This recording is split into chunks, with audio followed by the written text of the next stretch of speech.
In the last video, we went over the palatal consonants in the second row. The palatals are produced when the hard palate in the roof of your mouth touches the middle part of your tongue. And probably the most common sound in that row is the ch sound, as in the English word cheese. That's also represented by the consonant cha, ch, in the weak form, and in its strong counterpart, cho, ch. In this video, we'll go over the dentals. And the dentals are in rows 3 and 4.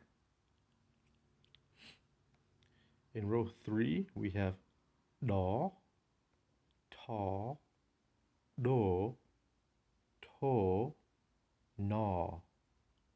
In row 4, we have da, ta, do, to, no. Okay, let's go back to row 3. Da.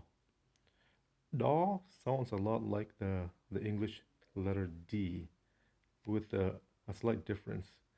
The English letter D sounds is an explosive, which means the sound just sounds like d, d. But the consonant da in Cambodian is an implosive, which means that you have to suck air in slightly before you release it. So it's the difference between d and d.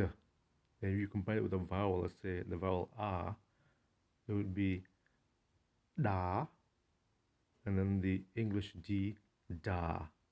So da, da. So that's the difference in sound.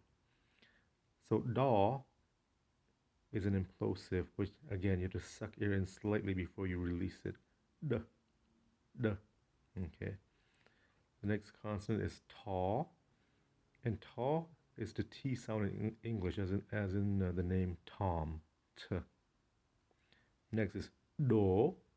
Do is the same sound as da, except that it is the strong counterpart, which again it means that a strong consonant alters the vowel that it combines with, and a weak consonant does not. Da is weak, do is strong. And then we have the consonant to, and to is the counterpart to ta. To, ta, the T sound, as in the English name Tom. And then we have na, which is the nasal in the group. And na is the same sound as the letter N, as in the like the word not. Na, n. Okay. Let's go to the fourth row. D, da, da, and then ta, do, to, and no. Da is the unaspirated counterpart to ta. Do is the strong counterpart to da. Okay. If you listen closely, you may have noticed that in the third row and in the fourth row, there's two ta, ta, ta, and ta, to, and to, and they are exactly the same. They're both the T sound, t, and they're both weak. To and to, they're both the T sound, t, and they're both strong. We'll get into detail why that is, why there's two of them.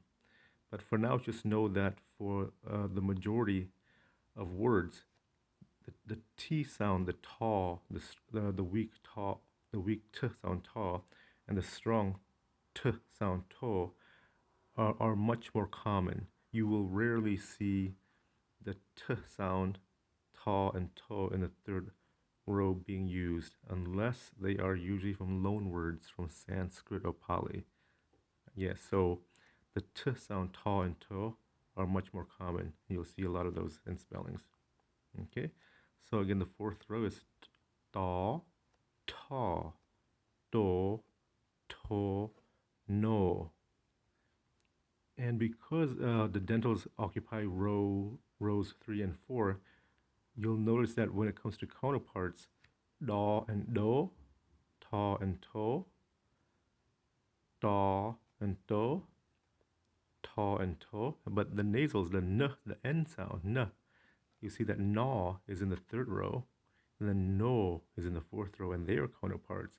You have the weak n sound and the strong n sound, the n sound. So let's go over them again in the third row. Da, ta, do, to, na. The 4th row.